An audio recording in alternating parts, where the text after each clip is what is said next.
এ যেন হ্যামিলিয়নের বাঁশিওয়ালা। হাতে বাঁশি না থাকলেও মুখ দিয়ে আয় বলে ডাকতে ছুটে আসছে শত শত হনুমান। নাজমুনের ডাকে এভাবেই হনুমান ছুটে আসার দৃশ্য ঝিনাইদহের মহেশপুর উপজেলার ভবনগর গ্রামে, যেখানে সর্বত্র চোখে পড়ে বিরল প্রজাতির কালোমুখ হনুমান, যারা আপন মনে ঘুরে বেড়াচ্ছে যেখানে সেখানে। একসময় হনুমানের খাবার সংকট না থাকলেও বর্তমানে বাগান ও গাছপালা কেটে ফেলায় খাবার সংকটে পড়তে হয়েছে তাদের। আর এই কারণে হনুমানগুলো ঢুকে পড়েছে লোকালয়ে, আবার কিছু চলে গেছে অন্য এলাকায়। সরকারি বরাদ্দের খাবারগুলো হনুমানের সামনে নিয়ে যায় নাজমুল হোসেন, কিন্তু বরাদ্দকৃত খাবার হনুমানের জন্য একেবারে অপ্রতুল, যা দিয়ে তাদের একবেলা খাবারও হয় না। চাষিদের এই হনুমানগুলো পর্যাপ্ত ক্ষতি করে থাকেন, যেহেতু তাদের খাদ্যশস্য বড় বড় প্রাকৃতিক যে খাবারগুলো বড় বড় গাছ না থাকার কারণে চাষি শস্যর ওপরে এরা বেশি ক্ষতি করে থাকছে।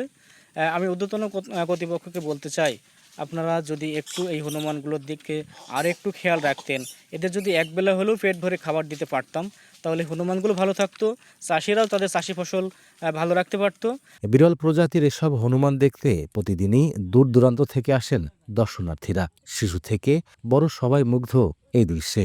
তবে ক্ষুধার যন্ত্রণায় হনুমান কখনো কখনো আক্রমণাত্মক হয়ে ওঠে বলে অভিযোগ এলাকাবাসীর। আমার ছেলেদের নিয়ে হনুমান দেখতে এসেছি, এত হনুমান কোনোদিন দেখিনি, দেখে খুব ভালো লাগছে। আমার নিজে হাতে খাবার খাওয়াচ্ছি। আমি আজ হনুমান দেখতে এসেছি, মেলা খাবার দিয়েছি, বাদাম দিয়েছি, কলা দিয়েছি, সিম দিয়েছি আর মেলা কিছু খাবার দিয়েছি।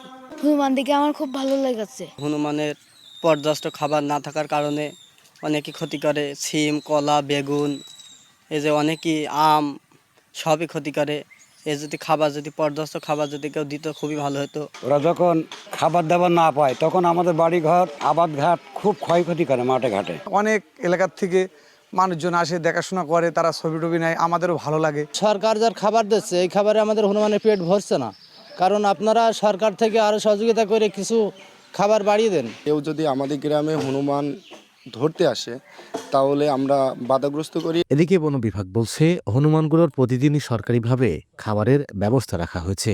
কেউ হনুমান শিকার করলে তাদের বিরুদ্ধে নেওয়া হবে আইনগত ব্যবস্থা। এখানে বন্যপ্রাণী হনুমান নিয়ে কেউ ক্ষতি সাধন করলে বা কেউ যদি ইচ্ছাকৃতভাবে তাদেরকে ক্ষতি সাধনের চেষ্টা করে থাকে, আমরা সংবাদ পেলে সেখানে আমরা গিয়ে তাদের প্রতিহত করি এবং বন্যপ্রাণী আওতায় তাদেরকে শাস্তিমূলক ব্যবস্থা গ্রহণের চেষ্টা করে থাকি। বন বিভাগের রেকর্ড বলছে বর্তমানে ভবনগর গ্রামে 2 শতাধিক কালোমুখ হনুমান রয়েছে, তবে একসময় এই সংখ্যা ছিল দ্বিগুণেরও বেশি। লোটাস রহমান সোহাগ, সময় সংবাদ, ঝিনাইদহ।